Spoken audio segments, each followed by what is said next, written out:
Hey, it's Craig. I just wanted to let you know that you can listen to Canadian History X early and ad-free on Amazon Music, included with Prime. Greetings and welcome to another episode of Canadian History X. Before I continue, if you want to support the podcast, you can for as little as $3 a month. Just go to patreon.com/CanadaEHX. In the early history of Canada, the rivers were our highways. Voyageurs, ships, and settlers moved along our rivers to get where they needed to go. The importance of rivers can be seen in the fact that when the Hudson's Bay Company received its royal charter in 1670, it was given all the land that drained into the Hudson's Bay. Without the rivers, the fur trade would simply not exist. The problem was that rivers came with dangers, and few things were more dangerous than the rapids.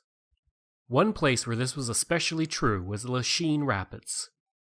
These rapids along the St. Lawrence River between the island of Montreal and the South Shore were first seen by a European when Jacques Cartier arrived in 1535, sailing up the river in the belief that he had found the Northwest Passage. In 1611, Samuel de Champlain would name the rapids Sault St. Louis after a teenaged crewman named Louis who drowned there. The name would be used for 2 centuries until it became the Lachine Rapids, after the community of Lachine that was located nearby.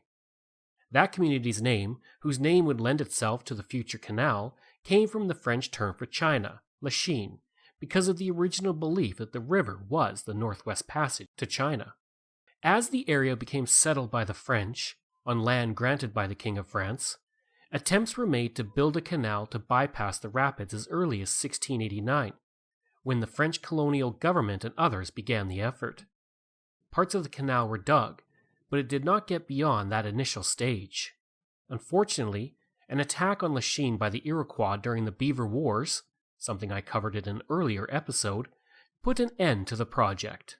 Another attempt would be made in 1700, but this would fail due to a lack of funds. The plan for this attempt was to have the canal be 12 feet wide, with the canal being 18 inches in depth at its lowest point. Work was started but was never completed, but if it had been finished, it would have been used primarily by canoes. In 1780, another attempt was made with short cuttings available for canoes, but it did not go beyond this.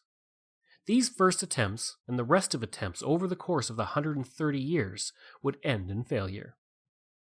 In 1804, a canal 3 feet deep in depth at the shoreline of the rapids was built, allowing for very small boats to slightly bypass the rapids.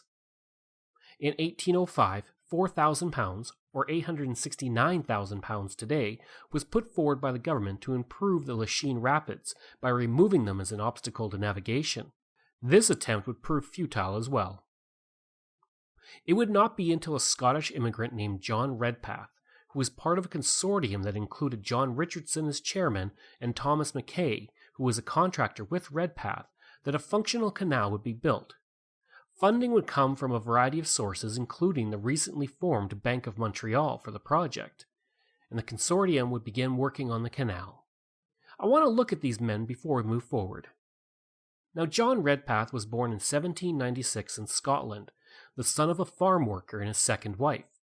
In 1816, he would arrive in Quebec City with nearly no money, and he walked barefoot to Montreal. There, he used the experience he had as a stonemason to get work, and he would help install the first oil street lamps in the city. Within a few years, he was running his own construction business, and that would lead him to helping to build the canal. With the success of the canal project, Redpath would have more work, and he would help to build the Notre Dame Basilica and the first buildings of the McGill University. In 1833, he was asked to sit on the board of directors of the Bank of Montreal, a position he would hold for the next 36 years. From 1840 to 1843, he was on Montreal City Council, and he would cede land that would become Drummond Street, which was named for his second wife, Jane Drummond. He would found Redpath Sugar in 1854, which would become a major employer in Montreal and operates to this day. Within a few years of its creation, that sugar refinery was exporting 7,000 tons of raw sugar, and he would pass away at the age of 72 or 73 in 1869. John Richardson was born in England, and after working for his uncle's fur trading firm, he would find his way to North America and eventually Montreal. In Montreal, he would help to form the XY Company that would become part of the Northwest Company, and he would co-found the Bank of Montreal. He would run for political office in 1792 and win, and would serve, off and on, until 1808. He would serve as the president of the Natural History Society of Montreal, and he was the first president of the Montreal General Hospital. He would pass away in 1831 at the age of 76 or 77. Before moving on to the next person, I do want to note that John Richardson had spent years trying to get a canal built at the Lachine Rapids. In the provincial parliament of 1795, a bill was actually introduced by Richardson to construct a canal and turnpike at Lachine. Now, Thomas Mackay was born on September 1st, 1792 in Scotland, and he would emigrate to Canada in 1817 and settle in Montreal. Soon after, he partnered with John Redpath to do the masonry work on the Lachine Canal.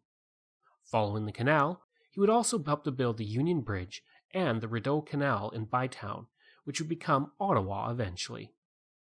In 1837, still living in Ottawa, he would become quite wealthy and buy 1,100 acres of land, where he would build a mansion for himself in 1838. This would become Rideau Hall, and is now the official home of the Governor General.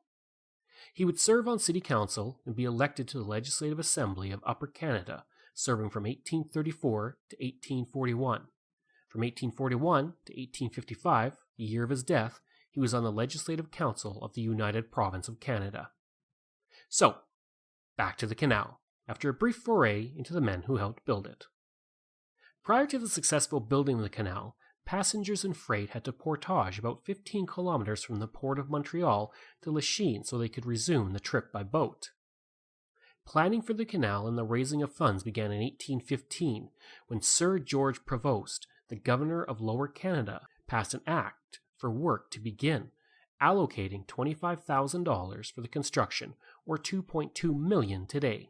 The planning would continue until 1819 when a joint stock company was formed with $600,000, amounting to $52 million today. With efforts to gain more financing failing, the government would establish a commission to begin the work.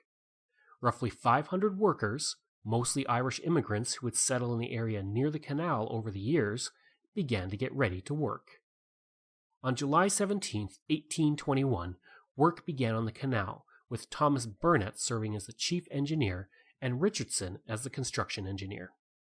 The original canal would run 14 kilometers and have 7 locks, with each lock being 30 meters long, 6 meters wide, and 1.5 meters deep. After 4 years of work, the canal opened, and the future of Montreal was changed forever. It would quickly become a major port in North America, often the first stop for new settlers, and before long, Montreal had grown to become one of the most important cities on the continent. The original canal allowed for small, flat-bottomed boats to journey through the canal, but this would prove to be inadequate as time went on. By the time the canal was completed, it had cost $438,404, or $41.2 million today. The St. Lawrence Canal System was a project that had begun by the British military following the War of 1812, in order to transport troops and supplies to the Great Lakes to protect the Canadian border following the war. An interesting fact about the Lachine Canal is that it was the first work not to be built by military troops, with the merchants of Montreal building the canal instead. At the time, the tolls of the canal were $1.50 to $500 depending on the size of the boats going through and their tonnage. Goods going through the canal were subject to tariffs as well, charging 2 cents for a barrel of flour, 3 cents for a hog or calf, and 12 cents each for cattle. Passengers paid the same amount as cattle, 12 cents. While the canal did help, many merchants and leaders in Montreal were unhappy with the fact that it did not meet the wants of the local trade. On November 3, 1831, a notice was published in the Quebec Gazette saying, "Public notice is hereby given that the undersigned and others will apply to the legislature of this province as its ensuing session for the privilege to form a joint stock company for the purpose of making a canal, locks, and basins in such places as they may find necessary for useful navigation from the Lake of Two Mountains to the waters of Lachine, and from the foot of the current St. Mary with a branch to the port of Montreal should they see fit. In 1832, roughly 1,500 boats would make their way through the canal, and in 1835, the canal would be free of tolls. Despite the leaders of the community banding together, it would not be until 1843 that it was decided that the canal had to be deepened to allow for these heavier ships. In addition, hydraulic power was introduced at the canal. This was a huge change for the area around the canal, as more and more businesses came to the area to take advantage of this hydropower that was being provided there. Workers then settled near the factories they worked at, and the population around the canal exploded in size. 5 new locks were built, each measuring 61 meters long, 13.5 meters wide, and 2.7 meters deep, replacing the original 7 locks. The work on this first expansion began in 1843, as I stated, and one worker during that year was a stonemason by the name of Alexander Mackenzie. 3 decades later, he would become the first Liberal Prime Minister of Canada. Social tensions would cause delays with the expansion, and in June of that year, the bloodiest labor conflict in Canadian history to that point would erupt. Over the course of 20 days, canal workers would clash with owners, leaving several dead and many injured. Nonetheless, work would soon begin. Work would finish on the canal expansion in 1848, although some sources say 1849, and the enlargement cost $2.1 million, or $268 million today. The government had been dealing with a severe depression, and funds were tight, and as a result, a private company had been given the project to finance and build. The change in the canal would have a major impact on the surrounding area.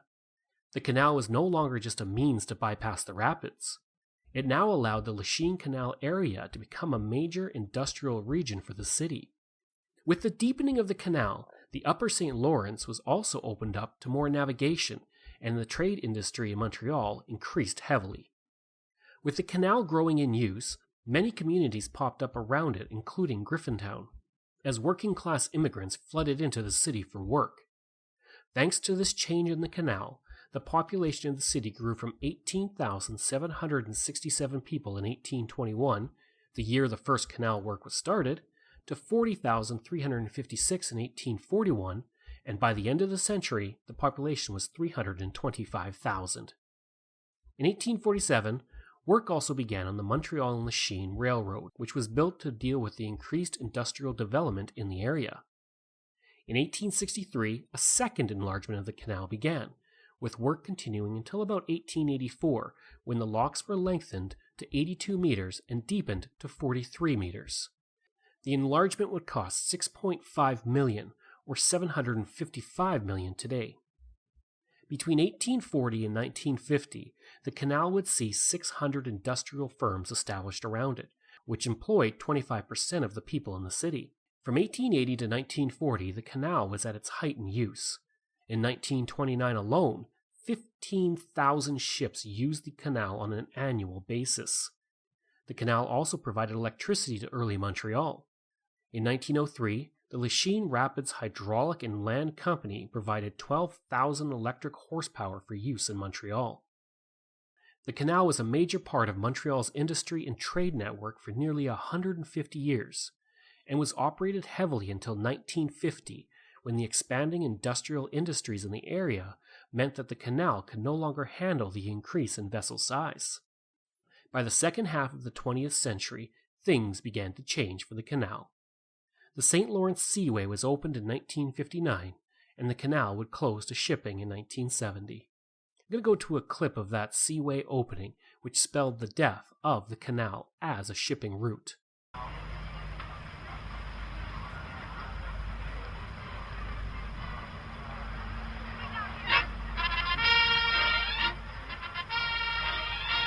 So with a slow and stately air, this magnificent yacht moves up the canal. And though it's traveled many thousands of miles, transporting members of the royal family all over the globe, to the people of this area, the most memorable entry in Britannia's logbook will be this brief voyage of a few hundred yards through that ceremonial gate. The voyage of Her Majesty's yacht Britannia is symbolic of the easy access to the open seas of the lake carriers, which can now mingle with ocean-going freighters in a two-way exchange. And when Britannia breaches that gate, when the rockets fire, the balloons go up, and we hear the ringing of the church bells here in St. Lambert and in Montreal, it will mark the realization of a wonderful dream. This, then, is a moment to look ahead with the people of this great seaway, for this is their day. This day belongs to them and to their river, the St. Lawrence.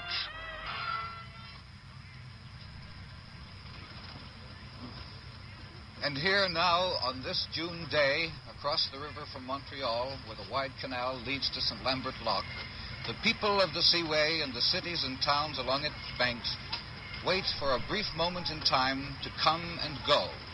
A moment made memorable by the presence of a queen and her consorts and the president of a great republic. A moment made possible, as we have seen, by the vision of a few men and the efforts of many. The seaway had locks that were 223 meters long and 24 meters wide and 9.1 meters deep, and it could handle larger vessels from the Atlantic that the Lachine Canal could not. The lower section of the canal would be filled in between 1965 and 1967. In 2002, the canal itself would reopen for boaters, and the canal would become the Lachine Canal National Historic Site of Canada in 1996, complete with a visitor center. In 1977, a bike path was created to run along the canal, and in 2009, it was chosen by Time magazine as one of the top 10 urban bike paths in the entire world. Information comes from Wikipedia, Parks Canada, the Encyclopedia of French Cultural Heritage in North America, St. Lawrence Picts Seaway History, Canadian Encyclopedia, Montreal, 1535 to 1914, Volume 2, Our Old Montreal, Montreal and Vicinity, Being a History of Old Town, and Old Montreal. I hope you enjoyed this episode of Canadian History X, and if you did, please give a rating and review. Again, you can support the podcast by going to patreon.com/CanadaEHX.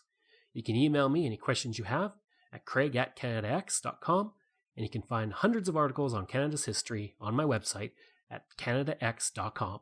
Thanks, and we'll see you again next time.